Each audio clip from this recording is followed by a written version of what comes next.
गणनायक करिबर बदन करहु अनुग्रह सोई बुद्धि राशि शुभ गुण सदन बंदऊ गुरु पद पदुम परागा सूरज सुबास सरस अनुरागा मंगल भवन अमंगल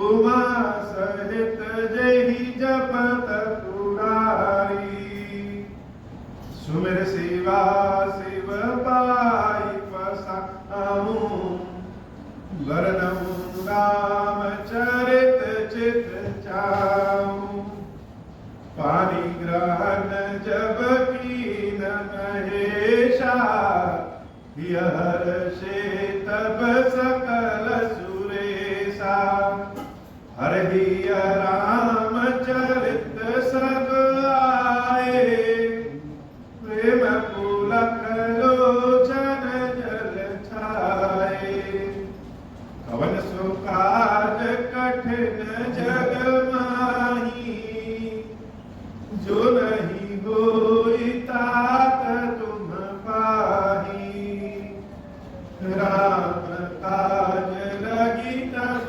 अवतारा सुनता ही भयावहु पर्वतारा। हे महादेव इस जगत बाबा इस जीवन बाबा न कोई कार्य कठिन है न ही कोई कार्य संभव है भैया सारे कार्य सरल और संभव हो जाते हैं बाबा अगर आपकी कृपा हो जाए। सुन सुत सदगुण सकल तब हृदय बसहु हनुमंत सानुकुल कौशलपति राम समेत अनंत। सीता मैया श्री हनुमान जी महाराज के हृदय में सारे सद्गुणों का वास हो जाए और जब हृदय में सारे सद्गुणों का वास हो जाएगा तो प्रभु श्री राम देवी सीता के साथ भैया लक्ष्मण के साथ हनुमान के हृदय में स्वतः वास करेंगे। माता का यह आशीर्वाद बड़ा अद्भुत आशीर्वाद है और संसार में आज तक जितने लोगों ने भी जिसको भी आशीर्वाद दिया है या लोगों ने जो लिया है मेरी दृष्टि में यह आशीर्वाद सीता मैया जी ने जो हनुमान जी को दिया यह सभी आशीर्वादों से सर्वश्रेष्ठ है। हनुमान चालीसा में जो हम लोग पढ़ते हैं कि राम रसायन तुम्हारे पासा और सदा रहो रघुपति के दासा इसका बड़ा गूढ़ अर्थ है। देवी सीता का आशीर्वाद ही यही है। राम जी का जो रसायन है वो क्या है? राम बने जिससे है वह प्रेम है श्रद्धा है भाव है विश्वास है सद्गुण है। देवी सीता ने सीधे यह नहीं कहा कि तुम्हारे हृदय में राम जी का वास हो। पहले उन्होंने सद्गुणों का वास कराया। जीवन में अगर सद्गुणों का वास हो जाए तो राम तो स्वतः चले आएंगे लेकिन कलयुग में सद्गुणों का वास होना ही तो कठिन। अगर कोई कहे कि एकदम जेठ की दोपहरिया में हमें ठंड का अनुभव हो जाए तब तो यह संभव है। वैसे इस कलयुग में सद्गुणों का वास हृदय में हमेशा के लिए हो जाए यह असंभव है। कुछ समय के लिए हो सकते हैं लेकिन हमेशा के लिए हो जाए यह तो असंभव है। यह देवी सीता के आशीर्वाद से ही संभव हो सकता है और यही राम जी का रसायन है। राम रसायन तुम्हारे पासा सदा रहो रघुपति के दासा। इसका जो दूसरी पंक्ति है सदा रहो रघुपति के दासा इसमें बड़ा भाव है। जैसे मान लीजिए कि कोई एक मूर्तिकार भगवान की मूर्ति बना करता है और उसी मूर्ति को कोई उस मूर्तिकार से ले जाकर के किसी मंदिर में स्थापित कर देता है, भगवान की तरफ पूजित हो जाते हैं। तो मूर्ति तो बनाया मूर्तिकार है, लेकिन उसके बाद भी उस मूर्तिकार को भी अगर कभी दर्शन करने जाना हो भगवान के, तो अपनी बनाई हुई मूर्ति के आगे नतमस्तक। यही तो भाव है, यही प्रेम है। हम अपने हृदय में, अपने जीवन में, अपने सोच में भगवान के भाव को, स्वभाव को, भगवान के चित्र को स्वयं बनाते हैं। सबके प्रभु तो अपने अपने हैं, सबके मन में भगवान की अपनी अपनी छवि है। हम स्वयं बनाते हैं, लेकिन उसके बाद भी हम यह नहीं कहते कि बनाने वाले हम ही, हम उनके ही दास होते हैं। तो राम रसायन तुम्हारे पासा सदा रहो रघुपति के दासा। राम जी का रसायन हनुमान जी के पास है, उसके बाद भी वह राम जी के दास है। यही सीता माता का स्वभाव है। हनुमान जी महाराज गंगद हो गए कि देवी अम्मा सीता के पास हम 2 बार आए और दोनों बार मैया ने भगवान की भक्ति का आशीर्वाद दिया। सीता माता हनुमान जी महाराज से कहती है कि अब सोई जतन करो तुम ताता, देखा नयन श्याम मृत पर। हनुमान, कोई ऐसा जतन करो, अति शीघ्र करो कि अब तो रावण का भी वध हो गया है, राम जी लंका भी जीत चुके हैं, तो फिर यह राम और सीता में फिर इतनी दूरी क्यों? कोई ऐसा व्यवस्था करो कि अति शीघ्र उन मेरे प्रभु श्री राम के दर्शन हो सके। तब हनुमान राम पर जाई, जनक सुता के कुशल सुनाई। हनुमान जी महाराज देवी सीता को प्रणाम करके तुरंत रामचंद्र जी के पास जाते हैं और राम जी को सीता जी का हाथ जोड़ते हैं।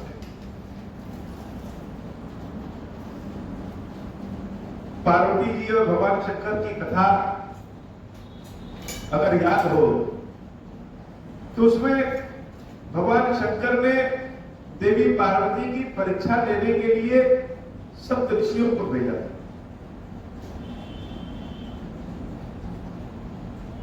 वो सप्तऋषि पार्वती मैया के पास गए और पार्वती मैया से बहुत कुछ बातें की है कि इस घनघोर जंगल में देवी तुम प्रार्थना जो कर रही हो, तपस्या कर रही हो, वो शंकर के लिए कर रही हो, जिसने आज तक अपना कोई घर नहीं बनाया, रहने का कोई ठिकाना नहीं, जिसके कार्यों के कारण उसकी एक पत्नी जल करके भस्म हो गई। तुम तपस्या भी कर रही हो तो किसके लिए? ऐसे शंकर के लिए। लेकिन देवी पार्वती अडिग, बहुत 2 टका का, बहुत ठेठ जवाब दिया कि जिसकी प्रीति जिस पे आ जाए, जिसके हृदय में जो भा जाए, वही उसके लिए सर्वश्रेष्ठ है। ऐसे ही रावण वध के बाद हनुमान जी महाराज को भगवान श्री राम ने देवी सीता की कुशलता पूछने के लिए भेजा और मानो यह भी जानना चाहते हैं कि सीता के हृदय में राम के प्रति वही प्रेम है कि नहीं। राम यह जानना नहीं चाहते, संसार को जलाना चाहते। और सीता मैया ने जब हनुमान जी महाराज से कहा कि अब देखने की इच्छा हो रही है, कोई ऐसी व्यवस्था करो कि राम के दर्शन हो जाए। हनुमान जी महाराज प्रभु श्री राम के पास गए और राम जी से कह रहे हैं कि हे प्रभु, अब सीता जी को लाने की व्यवस्था करिए। सुनि संदेश भानु कुलभूषण, बोल लिए जुगराज विभीषण। सीता मैया का जब संदेश सुना, जानकी का जब संदेश सुना, राम जी ने यह प्रेम का संदेश की देखने की इच्छा है। देखने की इच्छा तो राम की भी है और सीता की। लेकिन सीता और राम के दोनों के स्वभाव में एक अंतर है कि ऐसे प्रणय निवेदन में राम संकोची हो जाते हैं और सीता बिना राम के दर्शन के रह ही नहीं पाती। कभी कभी मन में बहुत कुछ रहता है, लेकिन आदमी चाहता है कि हमको ना कहना पड़े, बिना कहे ही सब कुछ है। राम जी मानो इसी बात की प्रतीक्षा में है कि हमको ना कहना पड़े कि सीता तुम आओ। सीता ही पहले अपने प्रेम के बारे में बताए। विभीषण जी महाराज को प्रभु श्री राम बुला करके देवी सीता को लाने की व्यवस्था के लिए कहते हैं। सुनि संदेश भानुकुल भूषण, बोली दिए जुबराज विभीषण। मारुत सुत के संग सिधावहु, सादर जनक सुत ही लही आवहु। तुरत ही सकल गए जहाँ सीता, से वही सब निश्चरी विनीता। बेटी विभीषण तिन्हि सिखायो, दिन बहु विधि मार्जन करवायो। बहु प्रकार भूषण पहिराए, सिविता रुचिर साज कुनिलाए। तापर हर्ष चढ़ी बैदेही, सुमिर राम सुख राम सनेही। मंगल भवन अमंगल हारी, उमा सहित जहि जबत कुलारी। विभीषण जी महाराज के साथ श्री हनुमान जी महाराज गए और देवी सीता को लाने की व्यवस्था हुई। देवी सीता स्नान करके उनके लिए बहुत सुंदर पालकी की व्यवस्था की गई। उस पालकी में सीता मैया बैठती। तुरंत ही सकल गए जहाँ सीता, से वही सब निश्चरी विनीता। बेटी विभीषण तिन्हि सिखायो, तिन बहुविध वचन करवायो।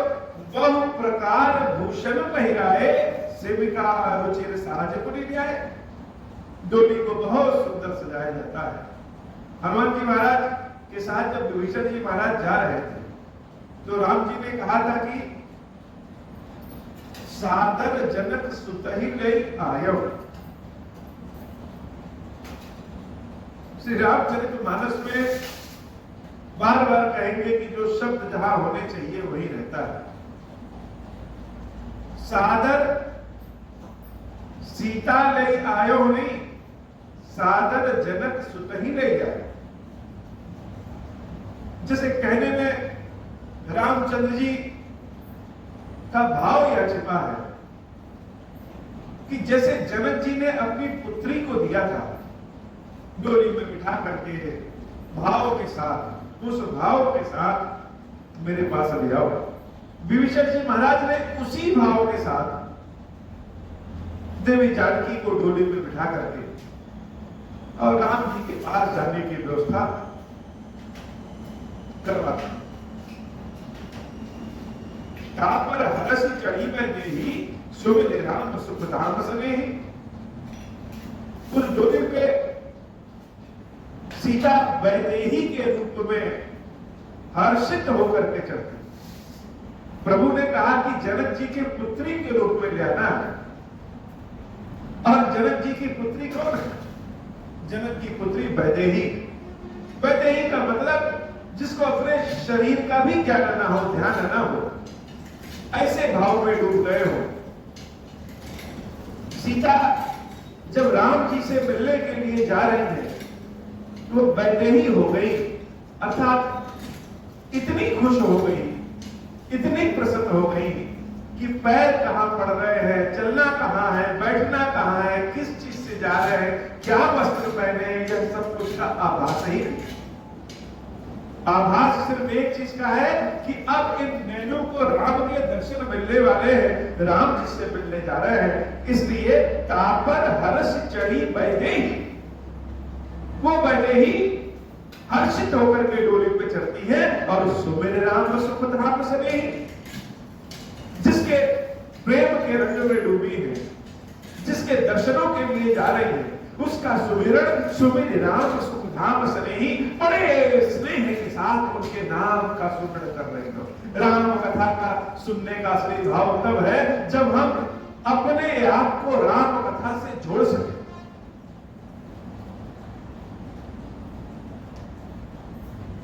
मिलन का आनंद वही जान सकता है जिसके अंदर बिछोह की पीड़ा छुपी हो, जिसको बिछोह की पीड़ा का ही आभास नहीं, वह मिलन का आनंद क्या जाने।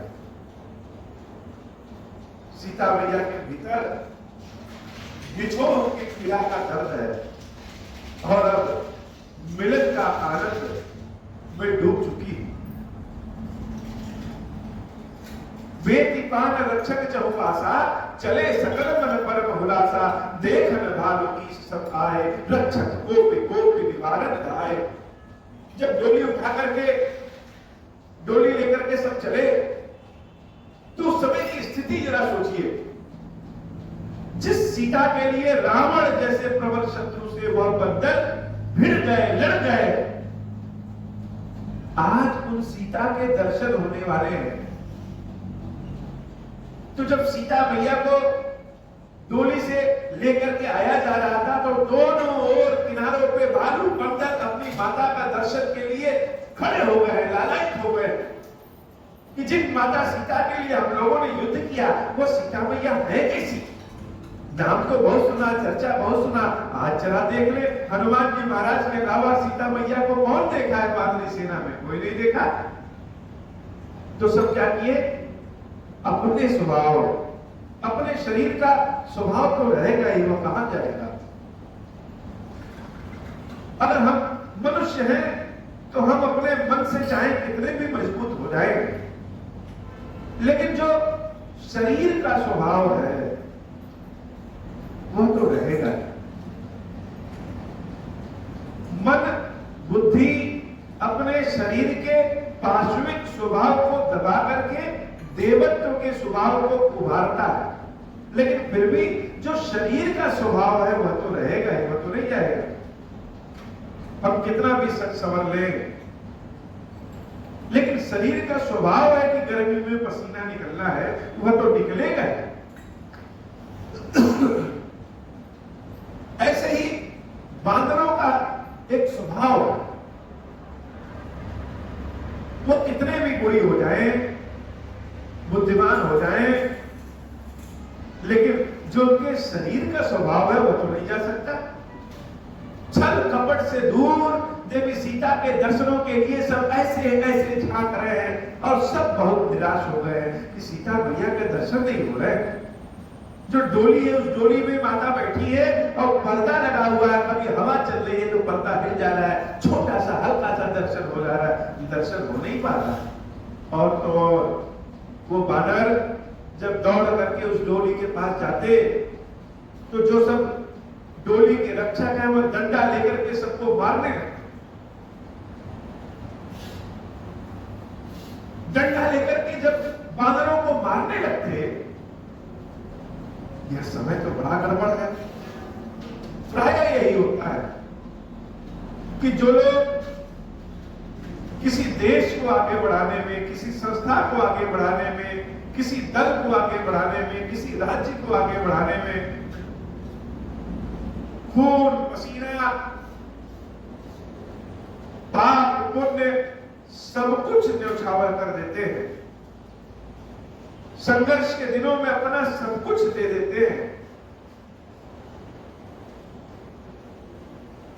जब उस चीज के बनने का समय आता है तो अब किनारे ढके लिए जाते हैं। आधार चाहे कितना भी हम मजबूत कर लें, किसी मंदिर के आधार को हम बहुत विधिवत पूजित करें और मजबूत कर लें, लेकिन मंदिर जब बनता है तो प्रणाम सभी लोग उसके शिखर को ही करते हैं। कोई नहीं जानता कि इसके आधार में कौन कौन से पत्थर है। ऐसे रावण से सीता मैया को छुड़ाने के लिए बानरों ने अपने जान प्राण सब न्यौछावर कर दिया, बदले में कुछ नहीं मांगा। और आज जब सीता मैया डोली में बैठ के राम के पास जा रही है, उन्हीं बानरों को डंडे से मारा जा रहा है। वेद पान रक्षक चहुपासा, चले सकल मन परम खुलासा। लेकिन राम राज्य में यह नहीं होता। राम जी का तो न्याय ही बड़ा अद्भुत है, राम जी का दर्शन ही बड़ा अद्भुत है। राम जी को जब पता चला कि हमारे बादलों पे डंडे से प्रहार किया जा रहा है, तो बड़े दुखित हुए और संदेश भिजवाए कि सीता को डोली से नहीं, सीता को पैदल लेकर के आएगी। जब सीता पैदल आएगी, यह बानर भालू जिसने सीता के लिए अपना सर्वस्व समर्पण कर दिया है, वह उन सीता का दर्शन करने के लिए, और सीता तो इन सब की अम्बा की तरह है, माता की तरह है, सीता को पैदल ले आने में कोई दोष नहीं। यह संदेश जब डोली वालों के पास पहुंचा तो सब राम के न्याय को, राम के अपने भक्तों के प्रति प्रेम को, उल्लास को देख करके, सुन करके गदगद हो गए। सीता मैया भी गदगद हो गई और सीता अम्बा डोली से उतर करके पैदल चलने लगी।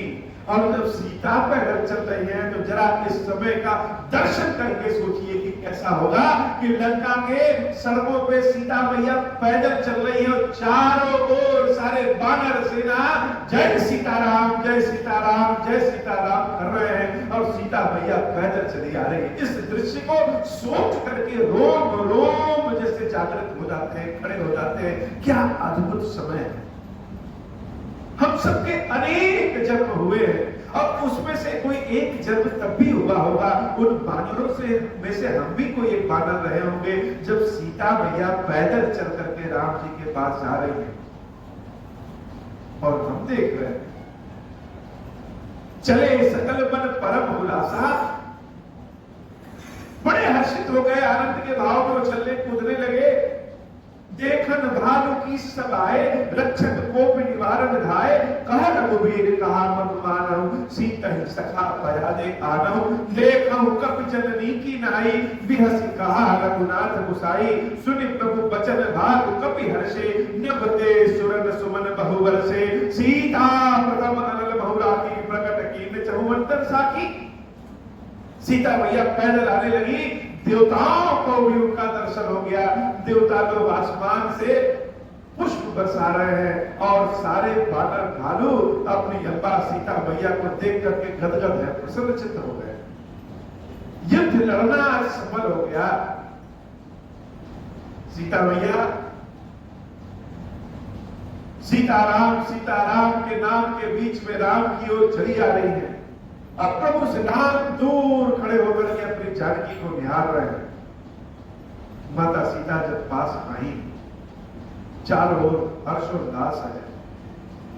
उसी समय प्रभु श्री राम की कठोर वाणी निकली। राम कितना कठोर बोले हैं पता नहीं, लेकिन राम की यह वाणी जब सबके कानों में पहुंचती है तो जैसे लगता है किसी ने लावा कानों में डाल दिया है। सीता को वही रुकने का आदेश देते हैं और प्रभु से राम कहते हैं कि सीता को अग्नि परीक्षा देनी पड़ेगी, अर्थात अग्नि में प्रवेश करना पड़ेगा।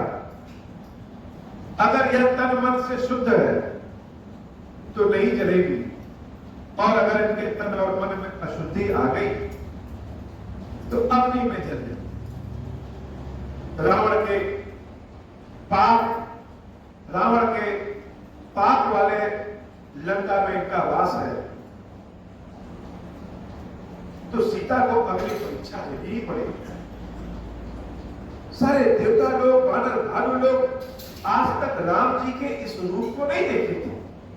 यह तो प्रभु का कठोरतम रूप है,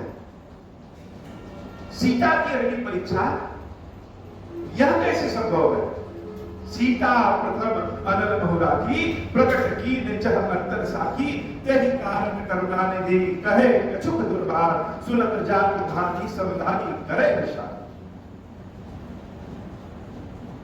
सारे लोग विषाद में आ गए, नहीं प्रभु नहीं ऐसा न करिए। क्या इसी दिन के लिए रावण का वध हुआ है? क्या इसी दिन के लिए हम लोग सब लोग रावण की सेना से युद्ध किए हैं कि माता सीता को अग्नि परीक्षा देना पड़े? भगवान ने कठोर वचन कहे। प्रभु के ऐसे रूप को आज तक किसी ने नहीं देखा था। प्रभु के वचन शीस धरि सीता, बोले मन क्रम वचन पुनीता, लक्ष्मण हो धर्म के नेगी, पावक प्रकट करौ तुम बेगी, सुनि लक्ष्मण सीता कहे वाणी, विरह विवेक धर्म नीति सानी, लोचन सजल जोरि कर दो, प्रभु सन कछु कहि सकत न हो। सीता मैया ने प्रभु श्री राम के वचन को बहुत सम्मान दिया और लक्ष्मण जी से कहा, हे लक्ष्मण भैया, लक्ष्मण हो धर्म के नेकी, आप तो हमारे धर्म के कार्य के हमेशा सहयोगी रहे हैं। नेकी मतलब पूजा पाठ करने में जो व्यक्ति सहयोग करे, कोई जल लेके आ रहा है, कोई फल लेके आ रहा है, कोई पोछा लगा रहा है, भगवान की सेवा पूजा में जो सहयोग करे वह नेकी। और रामचंद्र जी जब भगवान शंकर की सेवा पूजा करते थे तो उसकी सारी तैयारी जानकी अम्बा करती, लेकिन उन तैयारियों को लाने का काम लक्ष्मण भैया का होता। कोई सीता अम्बा कह रहे हैं कि हे लक्ष्मण, तुम तो सदैव मेरे धर्म के कार्यों में लगी रहे हो, अग्नि की व्यवस्था करो, अग्नि परीक्षा देने के लिए हम तैयार हैं। लक्ष्मण जी ने जब राम जी के वचनों को सुना और सीता जी के आदेश को सुना, सुनी लक्ष्मण सीता के वाणी, विरह विवेक धर्म नीति सानी, सारे भाव एक साथ आ गए। विरह का, विवेक का, बुद्धि काम नहीं कर रही, क्या करे? धर्म का, नीति का, यह क्या? अग्नि परीक्षा कैसे संभव है? लोचन सजन जोड़ी कर दो, दोनों आंखों में अश्रु भर गए और हाथ जोड़ करके प्रभु श्री राम से कह रहे हैं, प्रभु संत कछु कहि सकत न को, कोई और उपाय करिए, अग्नि परीक्षा मत लीजिए प्रभु। जब इस जानकी के चरित्र पे संदेह नहीं किया जा सकता। देख राम रूप लक्ष्मण दाए, पावक प्रकट काट बहु लाए, लेकिन रामचंद्र जी के इस रूप को आज तक किसी ने देखा ही नहीं। रामचंद्र जी कठोरतम अवस्था में खड़े हैं कि बिना अग्नि परीक्षा के संभव ही नहीं है सीता का प्रवेश।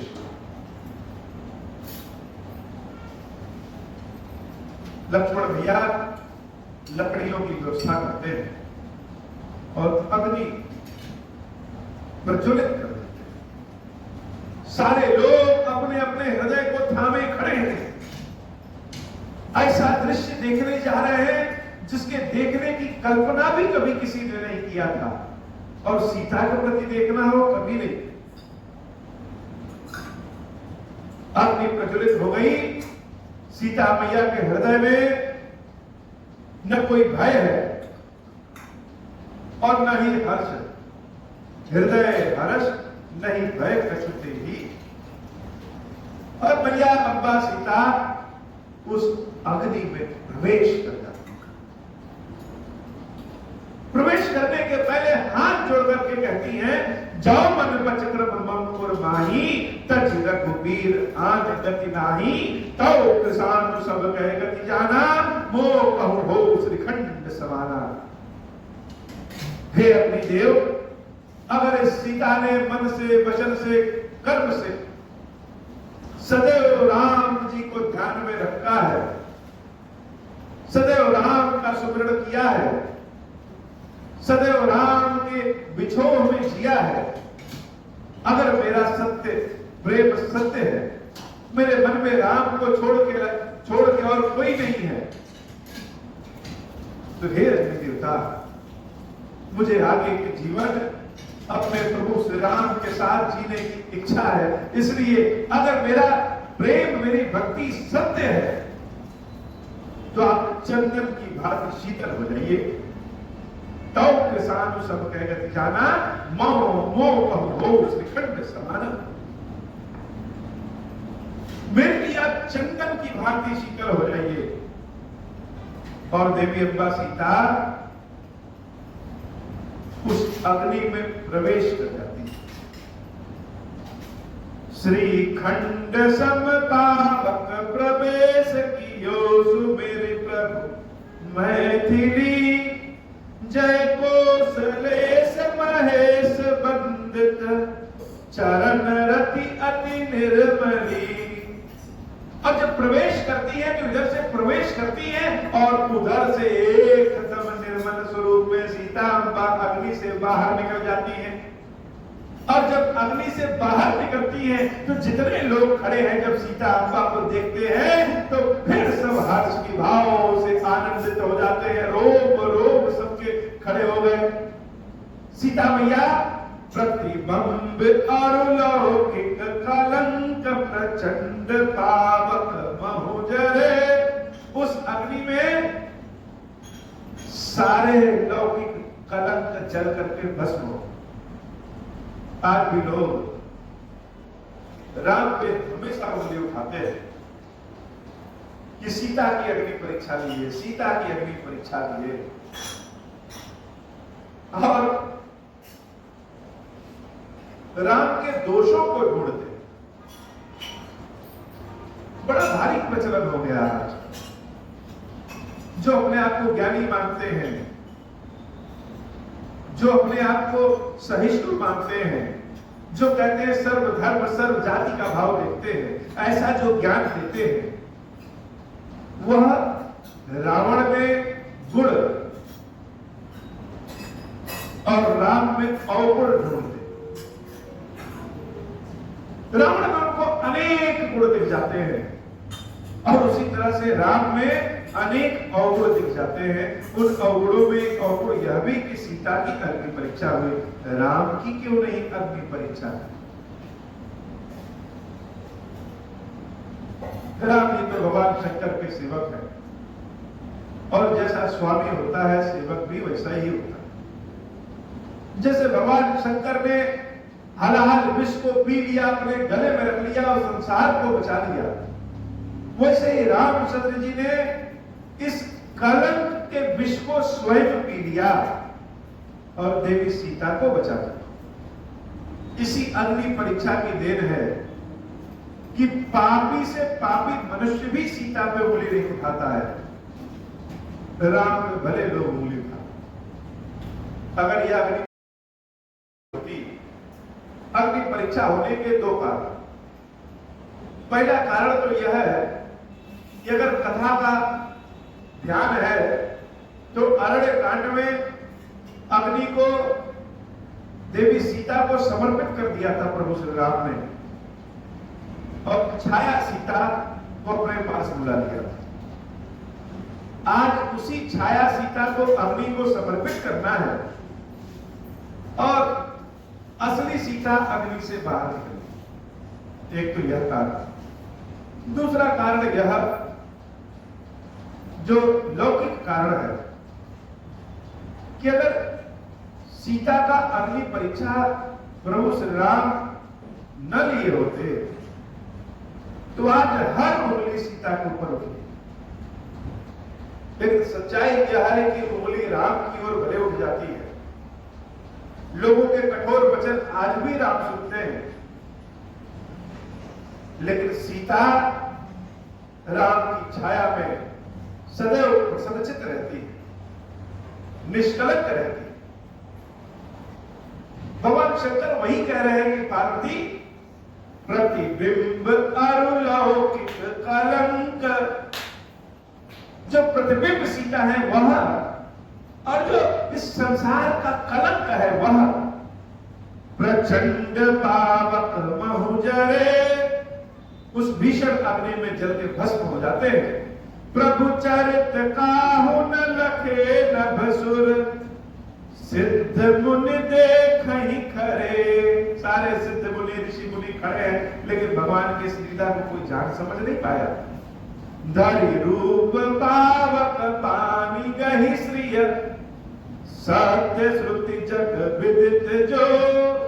भगवान शंकर जब अग्नि के स्वरूप में होते हैं तो देवी पार्वती ही स्वाहा के स्वरूप में होती है। स्वयं अग्निदेव और देवी स्वाहा शरीर धारण करके देवी सीता को राम जी को समर्पित कर देती है। धरि रूप पावक पानी गहि श्रिय, सत्य श्रुति जग विदित जो। जिम क्षीर सागर इंदिरा, राम ही समर्पियानि सो। जैसे समुद्र ने देवी लक्ष्मी को भगवान विष्णु को समर्पित किया, जैसे हिमालय ने देवी उमा को भगवान शंकर को समर्पित किया, उसी तरीके से अग्नि और स्वाहा ने भेष स्वरूप धारण करके देवी सीता को राम को समर्पित कर दिया। सो राम बाम विभाग राजति, रुचिर अति शोभा भरी।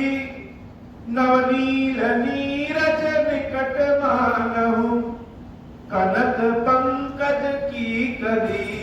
वह सीता राम जी के बाम भाग में सुशोभित हो गई, और जब सीता प्रभु से राम के वाम भाग में बैठ गई, तब सीता राम की शोभा देखने लायक। सीता राम जी जैसे वाम भाग में सीता राम के सुशोभित है तो देखने लायक है मनोहर जोड़ी, वैसे वह मनोहर जोड़ी का दर्शन जब पूरी भारतीय सेना, लंकावासी और सारे सिद्ध मुनि जोगी जन देवता आदि सब कर रहे हैं, हे पार्वती यह स्वरूप देखने में ही आनंद कर देने वाला है। बरसहि सुमन हर्षि सुर, बाजहि गगन निशान। गावहि किन्नर सुरवधु, नाचहि चढ़ी विमान। जनक सुता समेत प्रभु, शोभा अमित अपार।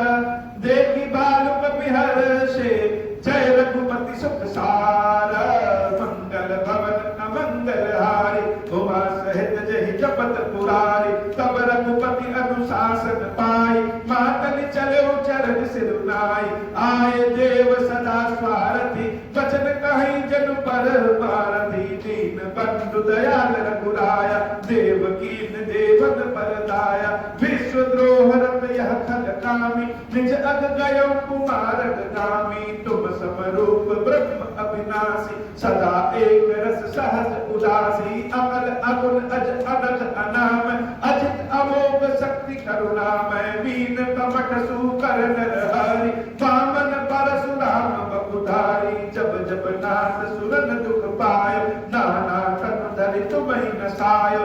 यह खल मलिन सदा सुर द्रोही, काम लोभ बतरत अति कोही। अधम शिरोमणि तव पद पावा, यह हमरे मन विस्मय आवा। हम देवता परम अधिकारी, स्वार्थ रत प्रभु भगति विसारी। बहु प्रवाह संतत हम बरे, अब प्रभु पाहि शरण अनुसारे। मंगल भवन अमंगल हारी, उमा सहित जहि जपत पुरारी। मंगल भवन अमंगल हारी, उमा सहित जहि जपत पुरारी।